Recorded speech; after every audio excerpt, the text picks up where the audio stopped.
for our next speaker. So yes, as Dr. Grubb said, we are in for a real treat with our next speaker, Donna Cisak. She's going to talk about her presentation, It Takes a Village, the technician's role in pain management. So Donna has 36 years in the veterinary profession. Her first 5 years were spent gaining hands-on experience in small animal hospitals in Pennsylvania. And from there, her love for the veterinary profession and passion for teaching led her to academia and the Matthew J. Ryan Veterinary Hospital at the University of Pennsylvania. At Penn, she satisfied her drive to perform top medical care to patients and her desire to educate, which led her to obtain a technical specialty degree in anesthesia and analgesia in 2006. For the last 13 years, Donna has been immersed in specialty medicine at Seattle Veterinary Specialist, which is part of Blue Pearl, fulfilling her role as VTS, providing in-house and regional training. Donna is an enthusiastic member of the Elanco Professional Speaker Panel, and we're very pleased about that, and very much involved in educating and advocating for safe anesthetic analgesic care. Her longevity and passion for the profession make her a great champion for patients and veterinary technicians and nurses. So please join me in welcoming Donna Cisak. Donna, great to have you here. Please take it away. Thank you, Nikki. I think I need to share my screen. I will stop sharing and hopefully that will allow you to do so. Okay. How are we there? Can we see that okay? I can see your screen and I can hear you great. So I think you're good to go. Excellent. Thank you so much, Nikki. So first, I'd just like to say hello, bonjour, hello, hola, and ciao, and alo. Hopefully I said that all okay. I just want to say welcome to everyone. And first and foremost, I like to show gratitude as my attitude. So I want to thank Elanco for this opportunity to discuss something that I'm very passionate about, and that's patient care and pain management. Also like to thank all of the attendees because I'm certain there are other things that you can be doing that are a whole lot more fun, but I appreciate your participation and your attendance in this very important matter. Also, want to make sure that I thank my patients because they not only make me a better caregiver, they also make me a better human. We love cats. We love cats for many reasons. There's all different sizes, all different looks. They really take us to places, they amuse us, they're naughty sometimes, but no matter what, they keep us involved in feeling good about life. And even though they are what we consider more solitary creatures, they do love us. They take care of us. They make us feel good, especially in times of troubles. So they love us. That's for sure. And they have a funny way of showing us, but they do love us until we have to take them to the doctor. And we all know what this feels like. This is a very stressful event for all, but for our feline friends, an incredibly stressful event. And I will say, as far as a feline mom, I know how stressful I am when I have to take my feline loved one to the hospital. And I feel that they also can feed off of our energy. So it's not a very fun time for our feline friends when we have to take care of them and bring them to the vet hospital. And this may be something that, the only time that they see this cat carrier is when they have to go to the vet. And it may take us a day's worth of time to convince them that it's okay to jump on board. So in order for us to achieve our goal, get the cat in the carrier, get Vincent to be willing to come aboard, I feel it takes patience, perseverance, and I also feel that it does take a village. Just the outline about what we're going to cover this morning, this afternoon, this evening, wherever you are. I want to give you a little bit about my background. And then I think it's important that we mention what the obstacles to pain management are when dealing with our patients, and how I believe that it is an integrative team approach necessary for us to do effective pain management. And I will mention to you what I consider to be the villagers in the CATS world. And then I'll spend a little bit of time talking about my role, the veterinary technician technician nurse's role as a caregiver, or if I may say, as the advocate for that patient. And a very multifaceted role. We have responsibilities not only with the patient, but also with the client and with the clinician. And then how we can overcome these obstacles of pain management with knowledge and learning how to assess and in readiness to act and communication. It's really all about communication across the board, and how really, hopefully I can convince you that it really does take a village for us to do effective pain management. A little bit about myself. Nikki was very kind to read my bio, but I will tell you that in my 37 years, I can't of the profession, I can't help but reflect back on how we have evolved and how I've evolved into the role that I am in currently as a VTS anesthesia analgesia. My career started way back in 1985. I was working as an assistant to an assistant in a small practice in Pennsylvania. I had aspirations to become a veterinarian, but my grades had other ideas.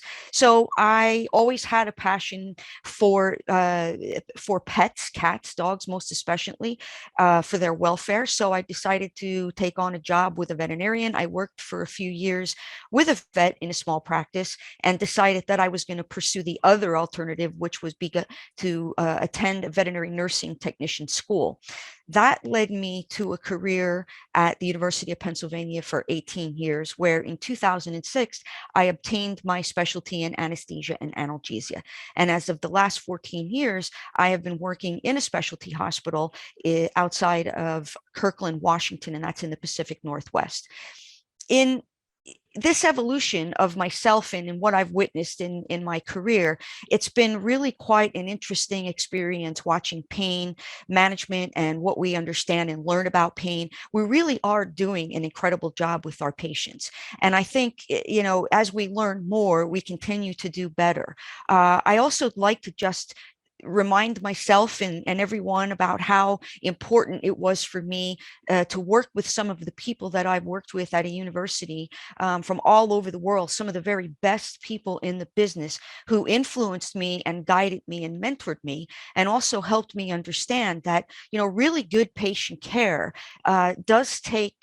is not a solo sport. It does take many people in thinking about how many services I would have to get involved with in one patient's care. Just as we've learned multimodal, it's all about not just one drug, but many drugs to affect the patient. I feel it's the same with the amount of players involved in the welfare of the patient, a multimodal approach across the board. So very, very appreciative of all of the people that have taught me how important it is to have a team effort. I mean, if you look at what takes place with this situation here, consider all of the players that are involved in order, first of all, to get Vincent in the carrier, and then to get Vincent the care that Vincent needs, right? There is Vincent's guardian, and then there are the medical team players, and then back to home. So, recovery, I feel, good pain management really does begin and end at home. And these villagers in this cat world that I like to think about are, of course, the client, the guardian, however you consider yourself, the clinician, the doctor, veterinarian, and the veterinary technician, the veterinary nurse. It's all really about patient welfare. And I think, especially all of us that are tuned into this event, we can all agree, we can all definitely say that we know our patients feel pain. And we know that pain is a welfare issue. And any pain that is unnecessary, beyond physiological pain, causes direct suffering. And the suffering can worsen a medical condition. Nothing good happens when suffering is allowed to happen. And it impedes the recovery process, and it interferes with the quality of life and healing. And, it's our obligation as caregivers, it's an ethical obligation as caregivers to provide good pain management to our patients. But the reality of it is there are obstacles that we face when trying to formulate effective pain control for our patients. And, some of these obstacles are basically inadequate knowledge of the pain mechanisms and management options. Also, we have challenges with trying to assess patients that are nonverbal. It also may mean that we failure to prioritize our assessment and management. It doesn't mean that we're, intentionally uh, not keeping these a priority, but we work in busy practices. And sometimes, when we don't hear or see things, we continue on our busy day and things get missed. Also, there are fears pertaining to analgesics and side effects, and we have to try to overcome our, if I may, ignorance and fear about what we have available to help our patients become comfortable. And then, of course, we have client issues. Clients need to be compliant, and we also need to be very respectful of clients, because without the client, we can't do the work necessary for our patients to be comfortable. One of my heroes, I have many as I've grown into my clothes, is Dr. Sheila Robertson. And Dr. Robertson says cats are often undertreated for pain for many reasons. Some of these reasons are because, well, it's difficult to recognize, to assess them, right? They're not as open a book as a dog is. We also have inadequate knowledge of some of the options that we have available for cats.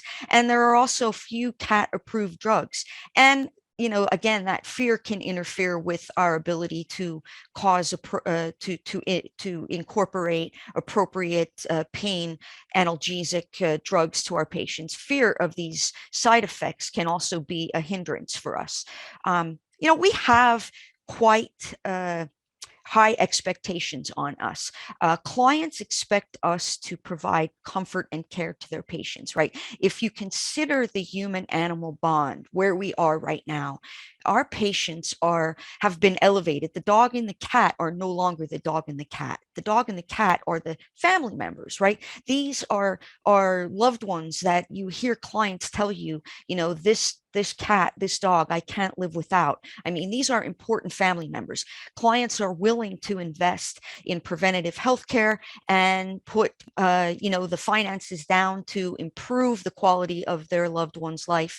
Expectations are high. They're expecting us to do safe and effective medicine so that we can increase the longevity of their loved one's life. And overcoming these obstacles, well, in my career, it has been my experience through training, and the proof is in the patient, that this team, this integrative approach with all of these villagers is really what is going to give us a much more effective pain controlled patient. We're going to send home Vincent looking a whole lot better than if we decide to do this on our own, right? And the team that we're thinking about is, again, recovery begins and ends in home. We're talking about the owner, the guardian, the client, the veterinarian, the clinician, and the veterinary nurse and technician. As a veterinary technician nurse, we wear many hats throughout the day. We do many things. We spend a lot of time with our patients. And overall, we can consider ourselves the patient care advocate. And if we think about what an advocate is, well, I just pulled out some of the words here: protector, supporter, champion. I mean, really, the advocate is the voice. Should be, you need to find your voice for that person, that patient that you are advocating for. It's not a very easy job. It's not a very easy task. And our role as a caregiver for our patients is pretty multifaceted. We have to have medical knowledge and physical knowledge of that patient. We're also expected to do emotional support, not only for our patient, but also for the client. And then we have responsibilities to the patient, in addition to the other villagers, the clinician and the client.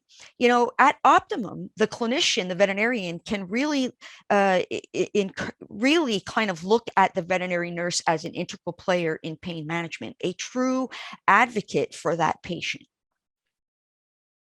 When I started learning about this wonderful species, the feline, one of the first lessons I learned is that when I approach these patients, is to treat them as it is their world. And even if I treat this feline patient as it is the cat's world, there still is this intense ability to try to understand what the communication is, right? What Vincent might be trying to tell me may not be so apparent.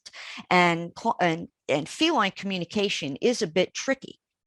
Now, I will tell you that the AAFP, the American Association for Feline Practitioners, has a cat-friendly certificate program that can allow us to become more knowledgeable, enhance our ability to be able to handle and understand the medical approach for cats, actually help increase the standards of care for our feline patients. So for those of us who are considering ourselves as, well, maybe not the cat person, we still have a role to play with our feline patients. So this may give us good guidance and some tips on how we can be better at taking care of our feline friends. And as a veterinary technician nurse, I accept the responsibility as my having a role in my patient's comfort and care in the pain management protocol. But in order for me to do, the optimal job, I have to take on some of these essential ingredients. I have to be trained. I have to know how to assess and be ready to act. And really, to be the true advocate of that patient, communication is good communication. Appropriate communication is essential, not just with understanding what the cat is telling me, but also being able to communicate appropriately with the client and with the clinician. And when we just think about pain and understanding and recognizing pain, it's a very complex task.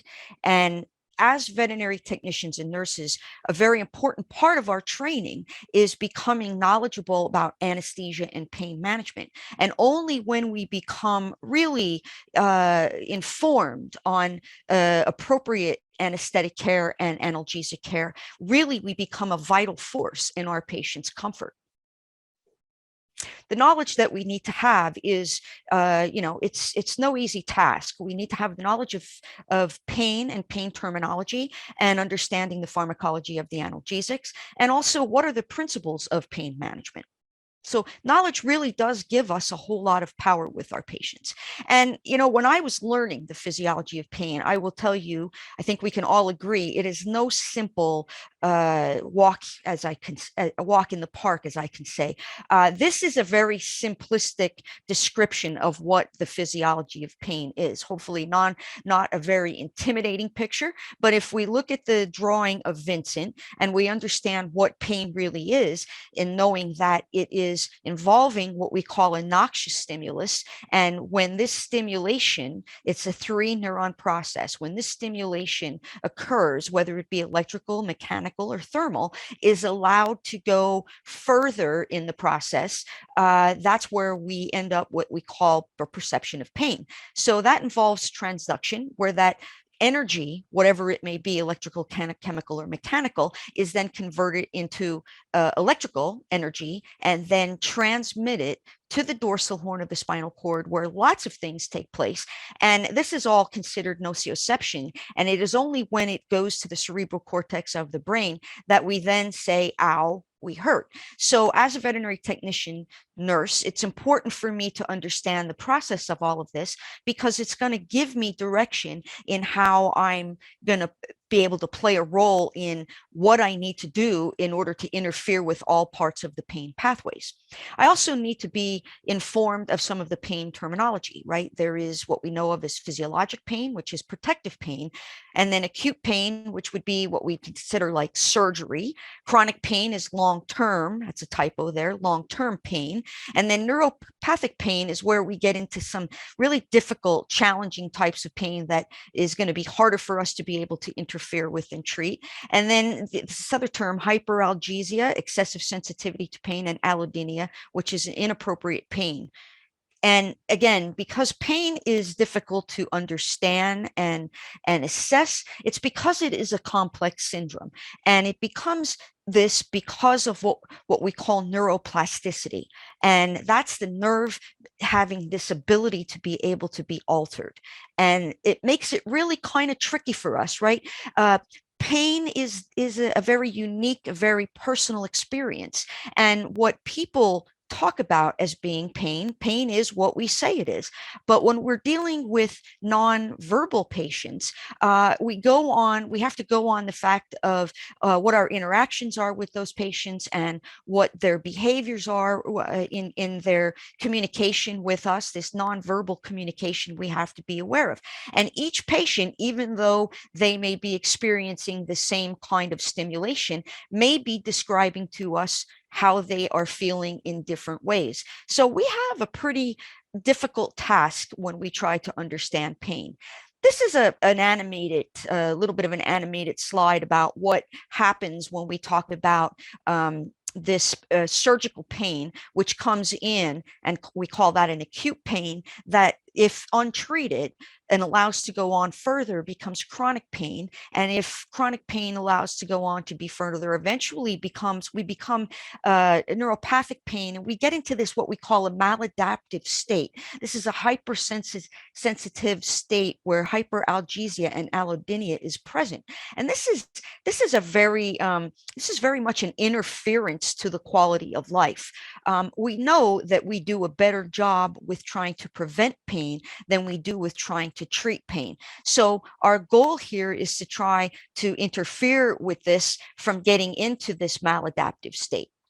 And this is a nice illustration that Dr. Steve Fox has in his book, Chronic Pain in Small Animal Medicine, showing you that if you look at what a normal pain response would be versus a patient that has allodynia and hyperalgesia, it doesn't take much for those patients to become more painful with very little stimulation.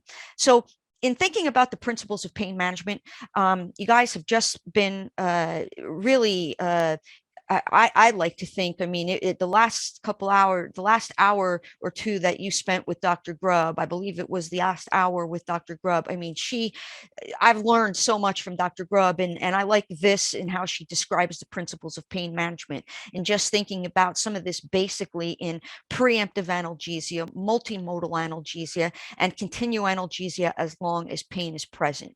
And when we think about the beginning stages of this, preemptive analgesia, this is another very important resource that I use by Dr. William Muir and Dr. Jamie Gaynor, who I feel have kind of set us on path to understanding pain in our patients and giving us a better pathway for us to treat and do better by our patients. But, Dr. Muir is basically stating that once we have this hyperexcitability or this windup or sensitive centralization, it's going to take us a lot more of analgesic agents, a lot larger doses to be able to get effective therapy. So it's much better if we try to prevent the pain than it is to try to treat it.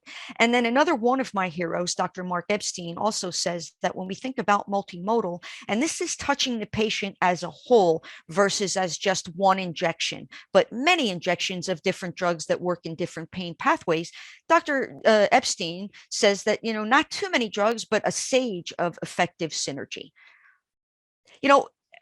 Pain assessment is a skill that needs to be developed. If we look at this picture, looking at the picture of the canine and going right to the area where the incision is, I mean, we can all think about an amputation, and that's one of the most severe procedures that we do to our patients.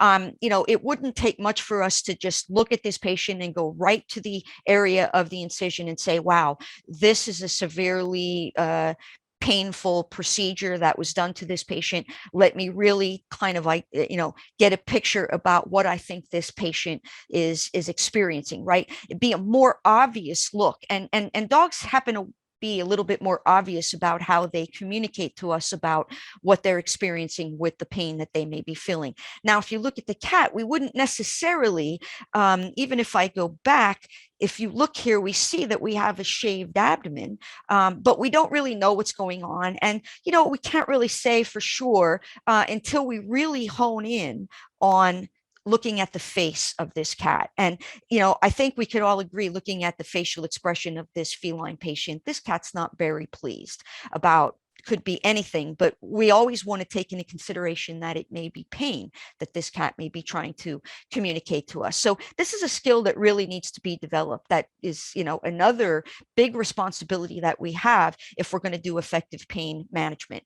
And I think that it all begins with really truly knowing our patients, as soon as we could meet them and understanding them, and also listening to the client's description of what our patients are like at home, and anticipate the pain severity that patient is going to undergo, right? We have to understand the disorder, the procedure that's going to be performed. And is this patient bringing any underlying painful, having any underlying painful conditions. Like most of our older patients have osteoarthritis. And then, understanding that fear, anxiety, and stress does not help us when it comes to providing good analgesia, right? Fear, anxiety, stress does feed off of pain, and pain feeds off of fear, anxiety, and stress. So we have to make sure that we're also taking care of that. And what's normal behavior? This is where clients are going to kind of help us understanding what is normal for that patient, and are there drug sensitivities, and then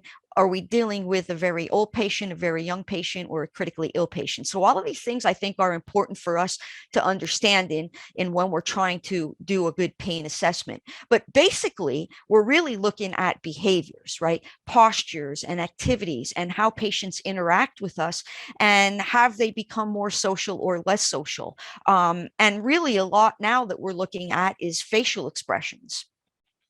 The other thing that we have a job to kind of differentiate between is pain and dysphoria can look the same. And so, especially when we're recovering patients, patients can become dysphoric, which can be interpreted as being painful. And the way that I've always learned was to always give the patient the benefit of the doubt and consider that it may be pain, and work in that way before we kind of, poo-poo it off. So dysphoria, if we have a patient that is dysphoric, these are patients that really, they're inconsolable. We're not going to be able to console them, and we're not going to be able to settle them in as easily as maybe if we have a patient that's painful and we can kind of use some TLC and talk to them a little bit. So we have to determine which one is which, because it's going to require us to have an intervention. And again, as I said, it's most important to think that it may be pain, that may be the communication that that patient is demonstrating to us. And we want to interfere with that pain and give rescue analgesia before we go any further with that patient. There are good pain scoring instruments that are out there, right, to help us in deciding do we think our patients are painful? And these can be very practical approaches. There are unidimensional scales and there are multidimensional scales. I list a couple here: the Glasgow Composite and the UNESP Botukatu multidimensional pain scale. These are something that we can work into our practice in helping us not only look at the patient in the the behavioral mode, but also an interactive mode. This is another short, this is the Colorado State Acute Pain, Acute Dog Scale, which at the practice I am currently working at now, we have these scales. We shrunk them and we laminated them, and we have these along patients' cage side. And this gives us not only the description of what we should be looking for, but also a picture of what we might be able to say can compare to what the patient that we're assessing looks like. So a very good tool, especially for people of all different skill levels. Recently, currently, within the last couple of years, Dr. Paulo Segal, which you're going to have the honor to listen to him go through this feline grimace scale, which I'm very excited to tune into also in how it was developed. But this is Dr. Segal, who in Montreal, the University of Montreal, with his co-workers, developed this grimace scale. It's a 5-point scale looking at the cat's facial expressions. A really pretty incredible way for us to assess a cat by looking at different parts of the face, right? The ears, the eyes, the muzzle, the whiskers, and the head position. And we give points to each of these in how we assess it. Dr. Segal will go through it in great detail towards the end of our day. And, here are a couple of open access papers that are giving the feline grimace scale the validation and, really telling us how successful we can be with using these in our practice. Because, facial expressions can give us an insight into the emotional experience of what pain is. And so really, as I showed that picture of the canine versus the feline, the cat really, that cat really gave us a better indication once once we looked at the face of that cat versus just looking at the overall picture of what the cat looked like. So regardless of what type of tool you're going to decide to use, I think just like checklists have become a big part of our daily routine in making sure that we're not forgetting things in the busy day that we are. Again, I think having busy practices, having something to remind us to check in, to make sure that we're looking at our patients as a complete, more fully. I think this can really be a good tool to help us decide if we do need to have an intervention and staying on top of our patient's comfort level. As the veterinary technician nurse, we are expected to do many things, as we said. We are with this patient for the majority of the time. I mean, we spend more time with this patient than the clinician does. The clinician has clinician things to do, right? They are doing surgeries or diagnostics or speaking to clients or medical records, charting things, right? As the veterinary technician nurse, we are in a unique position. We are in a position with a lot of responsibility to provide adequate patient quality care, but not really having the freedom to initiate the treatment needed and prescribe what is necessary to make that patient comfortable. So my mentor, one of the mentors that I have from the University of Pennsylvania in 1993, Nancy Shafron, and some colleagues, veterinary nurses, veterinarians, and veterinary students in 4 university settings with unpublished data, asked the question, how do you know if your patient is painful? And most answers across the board were consistent, but the only group that was different than all of the other groups was the veterinarians. The veterinarians answered mostly by stating that, well, because my veterinary technician, my veterinary nurse tells me so. So communication, this was an interesting conclusion that Nancy came up with. This unpublished data is that communication is such an important part of us in really being able to help get the job done, because we have a lot of information by spending so much time with our patients that we're going to help that clinician understand what may be necessary for an intervention. So, basically, doctors need nurses and nurses need doctors in order for us to do the best job possible. It's all about teamwork and communication. Really, the best communication that we can do all is built on trust and respect. We have to trust each other, respect each other. Clinicians have to feel that they can trust what we know and understand with the patient, and we have to know and trust what we know and learn with the knowledge that we've gained, and we have to show that we are trustworthy with that patient's care.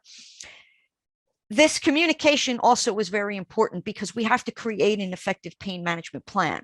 And this acronym, PLATTER, from the AHA and AAFP 2015 paper, is giving us, pain management, designing a pain management protocol really is a continuum of care. And this is just reminding us that, there's a plan, there's anticipation, there's a treatment, and there's an evaluation, and then it's a return back. So kind of a circle of care that reminds us that it's not just done when we choose our analgesic, but we have to continue to evaluate and decide if there is more that we need to encourage better pain management.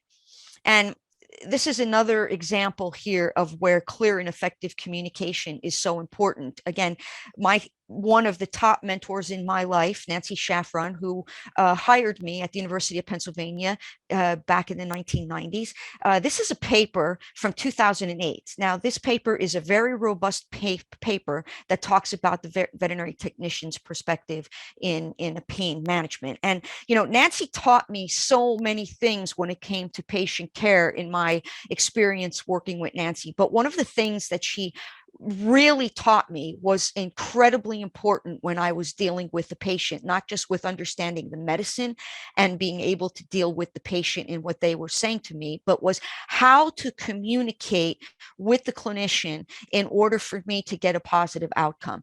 Nancy really demonstrated, she was such an incredible force with our patients in how she was able to communicate with all members, all villagers of that patient. She demonstrated that it was important on how she communicated what she witnessed with the patient in order for a care to be taken into consideration, you know, an intervention of an analgesic or a change in the plan. And what really is, it's not about like, it's about how I pose the question, right? So not about, for instance, me saying, this is Vincent. Vincent looks like he needs more pain meds, versus me saying, Doctor, Vincent is this brown tabby that had abdominal surgery that appears to be uncomfortable when I go to touch the incision and is vocalizing and doesn't appear to be as willing to allow me to interact with him like Vincent normally does. This is basically me delivering information for the clinician to understand that I understand what I'm witnessing, and even giving a very good assessment so that the clinician has a good picture.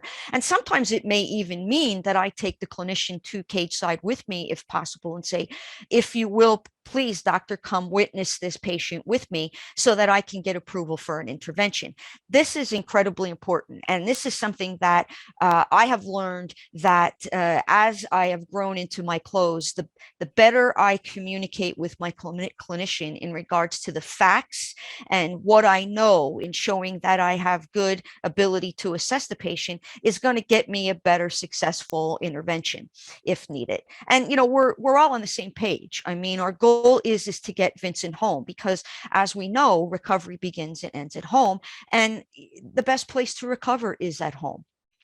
We also have this incredible responsibility with the client, right? We have to really gain their trust and confidence in order for us to feel like we can get the best medical care for their pets.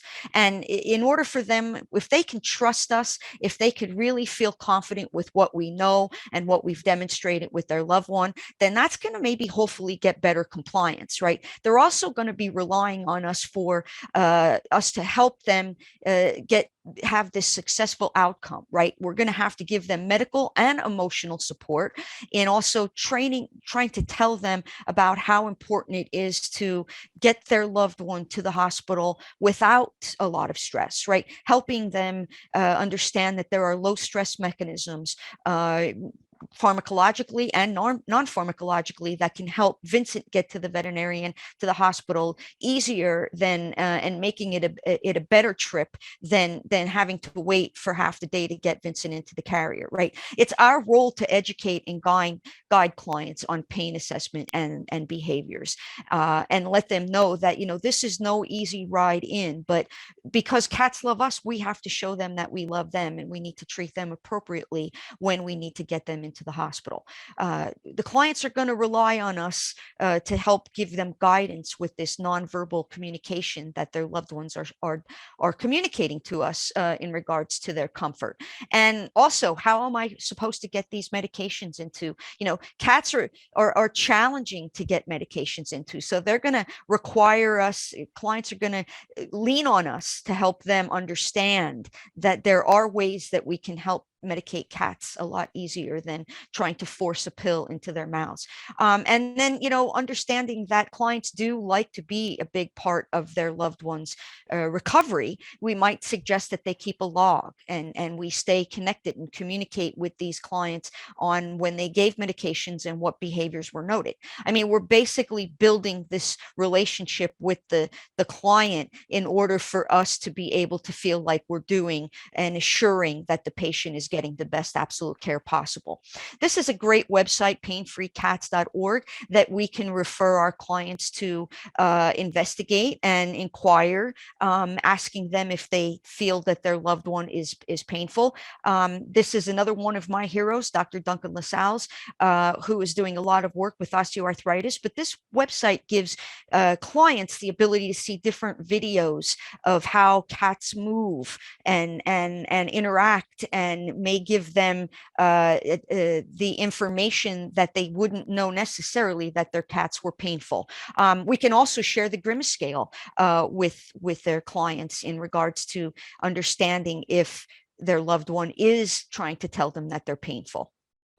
So as we approach the finish of this talk, what I'd really like to do is hope that we can become wise to the ways of overcoming these pain management obstacles that are in our way of what we can do really appropriate pain management for our patients. And some of these things, I could probably put communication on the top of the list, but we have to be knowledgeable. We have to continue training, and we have to learn how to properly assess and know when to act when our patients are painful.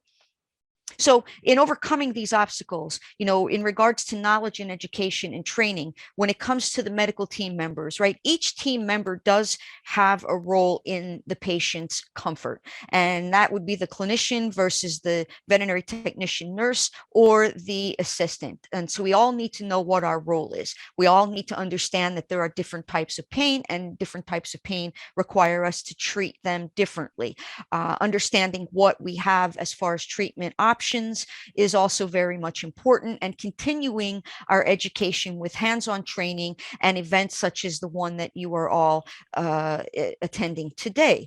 Another good, really thing that we can incorporate into our hospital is having pain discussions, pain rounds, right? Where every now and then we meet and we talk about different experiences that we've had with different patients, so that we can all learn how patients express their pain and what modalities have worked for us.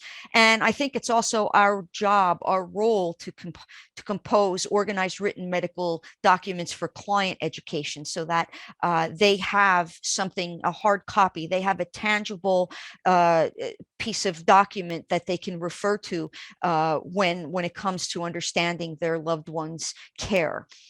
We also, I think, need to stay with our finger on the pulse of what is happening in regards to analgesia and anesthesia, right? And I like to say, think outside of the box, because we do get into a routine of what we're doing. And we also want to try to think that, medicine is ever changing, and we should be on board with trying to always improve what is available for our loved ones, for our patients, in regards to doing effective pain management. There's a lot of new products out there, and we know with our feline patients that the least amount of intervention that we need to do, especially when they're at home, in regards to their comfort, might be the best plan of action. And this is where we can investigate these overlapping modalities, such as drugs that last longer than just a dose of Q every 4 to 6 hours, but longer lasting modalities that gives the patient a less intervention, less interaction with the client, less fight, less struggle. Knowledge and education. Well, in regards to the client, helping them understand how they can administer the medication, that there are ways that we can help patients get medicine in a lot easier. Churros, those I think are kind of like such a great answer to medicating cats that need oral meds. And also helping clients understand what that nonverbal behavior is, and what their loved ones are trying to tell us. And also letting clients know that there could be at-home rehab techniques that can help their loved ones improve on their recovery. As far as assessment and action, Well, we have these pain scoring instruments, right? I'm really excited for you guys to be tuning into what Dr. Segal is going to share with us in the feline grimace scale, but there are other scoring instruments that I feel that when we incorporate into our everyday practice, that can make us better caregivers, more aware, more on board with what we need to do, and less chance for us to forget about assessing patients as often because we're busy. You know, we have many things that we're doing. And these scoring instruments help us prepare better for an intervention and an action with different analgesics and techniques. And then letting the client know in regards to assessment and action that they are not alone, that we are here for them to support them with their patient, with their loved one's assessment of their pet. And that, you know, keeping a log at home in regards to what they were given and how they were acting, how their loved one was acting, and then having them call the hospital and giving us this report can really help clients feel reassured that their loved one is getting the care that they need. But all of this is important, but I have to say, and I think you'll all agree, as we have, you know, many different interpreters with these talks, communication is incredibly important. We need to be able to make sure that we are doing clear and effective communication with all team members. We want to be able to deliver the information with integrity and transparency and have it be knowledge based. We want to make sure that we're developing a partnership with our colleagues, right? We want to make sure that we're all in this together, right? The clinician, the veterinary technician, nurse, and the support staff all have a role, and we all need to be able to communicate appropriately with each other. And that the client needs to understand that we are there for them. I build many relationships with my clients because, you know, without the client, I can't do the treatment for the patient that I have the passion for. So keeping in touch with clients is a heavy job, but I think it is very important for us to continue doing the care that we set out to do. And it also gives them reassurance that their pet is getting the best care possible. We need to give emotional support to that client. I mean, reminding ourselves of what it is like for us to be the client, the guardian, right? When it is our loved one. There are many places for us to find information on how we can become better caregivers, better pain management protocols, what is out there, the new modalities. You know, we're not going to be able to extinguish all of the pain. But what I have to say is, as a veterinary technician, nurse, I think it is important for all of us to understand that we need to stay on this mission. It is not an easy task to be an advocate. I will tell you that finding a voice for the patient and having it be heard is a very challenging task, because we again are talking to the clinician and wanting to let the clinician know that what we are assessing, what we are witnessing, may mean that we need an intervention, and we need to have that confidence in the client, that they understand that we understand what we're witnessing. So in doing the best we can with trying to prevent and minimize all the pain that our patients are experiencing, we continue this journey as an advocate. And maybe we even want to become an expert. We can become a pain specialist if we like. And the IVAPM is an incredible website. If you haven't investigated this, this is a resource of so much information and conversation about pain, that I say, if you haven't investigated this, please check it out. You can become a member and become privy to a whole lot more information. But this is a very important resource that we have access to. What I would like to say are the pearls of this talk is that hopefully you'll see that this team approach, that all villagers being on board, I mean, we're all vested in Vincent's care, and that understanding that it takes all of us to have a good communication, a network of conversations and interactions with each other. And as far as the veterinary technician and nurse goes, if we become good at what we are expected to do, which is assessment and evaluation of patients, we can be considered at Optimin a very integral ingredient in pain management, because we have a lot of knowledge in spending so much time with that patient that is important for the clinician to help us design that analgesic treatment plan. So communication, understanding pain and what we have access to, and knowing how to assess it and being ready to act is a huge way for us to avoid these obstacles or to improve on the obstacles. And staying motivated. We should all be motivated. We're all tuning in to this this day of events, so we all have motivation to become better pain management people, better advocates, better caregivers, and hopefully this will help us overcome our obstacles. So hopefully I have, if not convinced you, I have confirmed with you that it truly does take a village in order for us to become a cat care comfort connoisseur. I appreciate your time and your attention with this. I will give you my email address there, that we do not have to end this conversation. I will say that I am happy to continue conversing with you via email, because this is important for me. And the more people that I touch, the more loved ones, the more pets that I get to touch. So please feel free to reach out and continue the conversation. I can linger with you as long as you'd like. sitdownfluffy@gmail.com. I appreciate your time, your attention, and all the care and work that you do with our beautiful, sweet, unconditional patients. So thank you for your time. Thank you, Donna, and thank you for sharing your expertise with us. I think the care was very clear for everybody to see. I was looking at the chat and you were getting the thumbs up and the love with the examples that you were giving as well. So we're going to begin answering the questions submitted during the presentation. As a reminder to attendees, you can still submit questions through the Q&A feature in the Zoom webinar panel. So I think one of the key points that was coming in is the tips from Donna on how to administer medication to cats. You mentioned giving that information to pet owners. I think some of our attendees aren't familiar with things like churros, so perhaps clarifying that, and if there's any other tips you can share as well.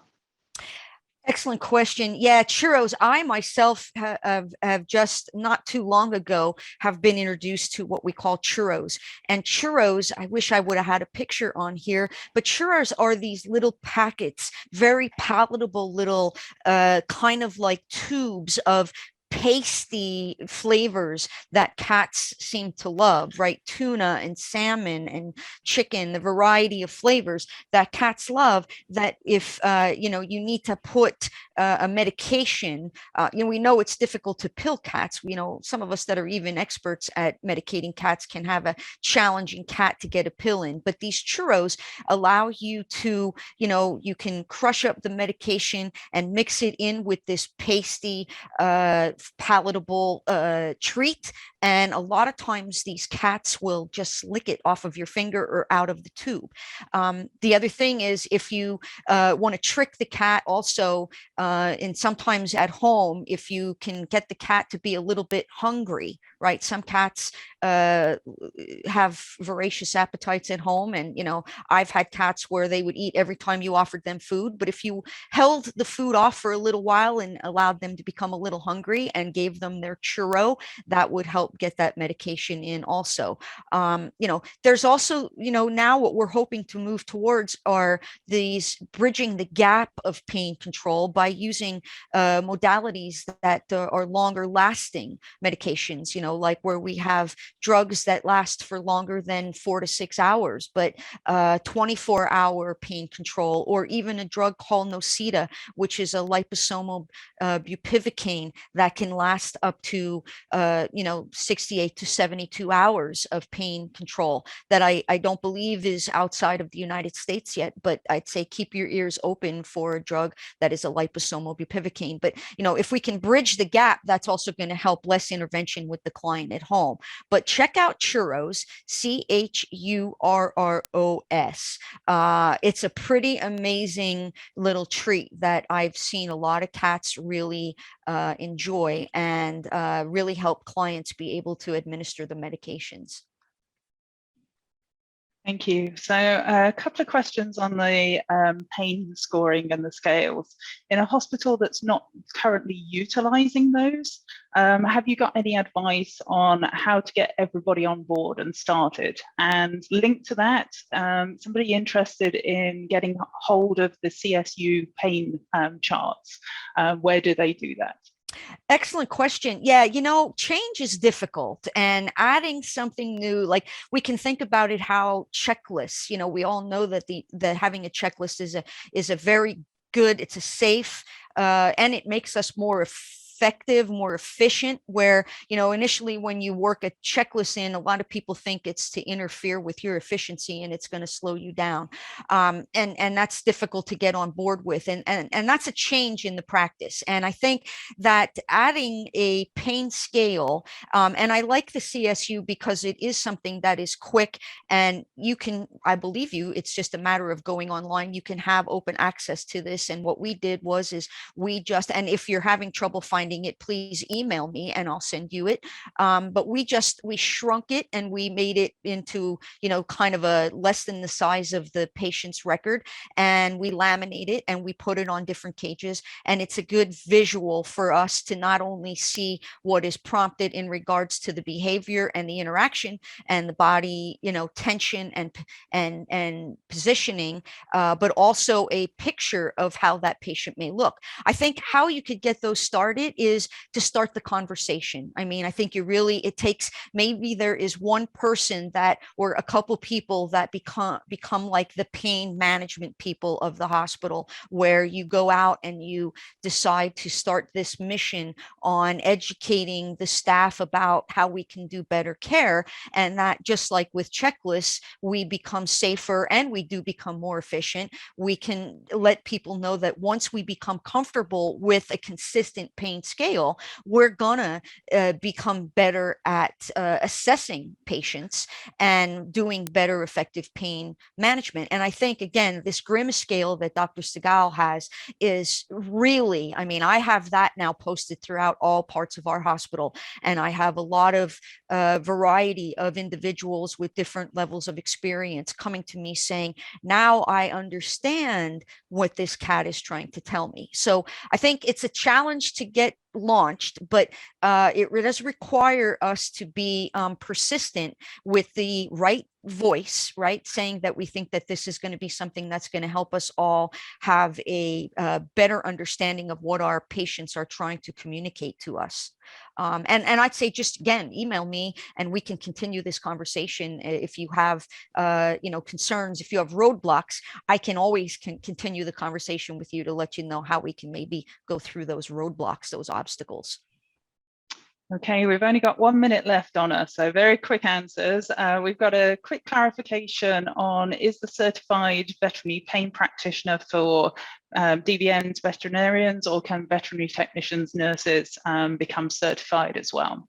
Yes, a pain specialist, that is across the board, right? I have a lot of very good friends who are pain specialists.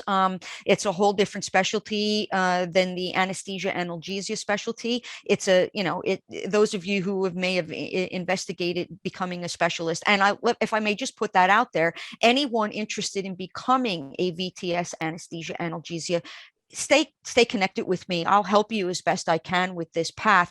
But yes, you can become a pain practitioner, not only as a veterinary clinician, but also as a veterinary technician and veterinary nurse. And I have a couple of friends that are in that category. And I would say, please keep the conversation with me if you're interested in getting into that path. And squeezing this last one in, as a technician, how do you approach clients that don't want to over-medicate their pets? So you may get resistance to them, for example, use of anxiolytics before they're coming into the clinic.